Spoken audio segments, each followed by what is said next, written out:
Құрметті қазақстандықтар, баршаңызды мәдениет және өнер қызметкерлері күнімен құттықтай отыра, бірлік тобы, яғни мен Жақсылық Айдын Маратұлы, Қобда аудандық мәдениет үйінің мәдени ұйымдастырушысы және де Жиренқопа, Калиновка, Жарсай ауылдық клубтарының қызметкерлеріне сіздерге керемет сый дайындады.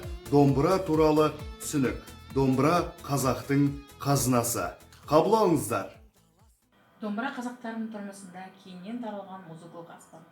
Қазақ домбырасы бұл қатты ағаштан жасалған екі ішекті шетпелі аспап. Домбыра өзінің маңыздылығын бүгінгі күнге дейін жоғалтқан емес. Қазақ домбырасының құрылысы әр өңірде өзгеше болып келеді. Домбыра кәсіби кезбе әншілердің серігі болған. Біржан Сал, Ақан Сері, Мұхит, Жамбыл бейнелеуі осы домбыраның сүйемелдеуімен байланысты. Көптеген музыканттар өздерінің композицияларын домбыраның дыбысталуымен қосады. Қазіргі кезде домбыраның 20-дан астам түрлері бар. Оның ішінде ән мен күй домбыралары, торсық, томар, кен шанақты, балдырған, балашық, шіңкілдек, аша, үш ишекті, қуыс мойын, шерттер, оркестр домбыралары. Мен қазақ қыздарына қайран қалам,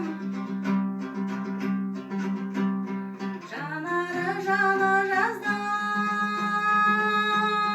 жайраңдаған. Қыз өссе елдің көркі деген сөзді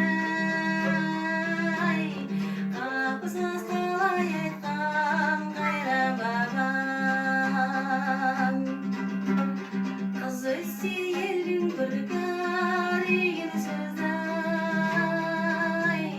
қапысыз қалай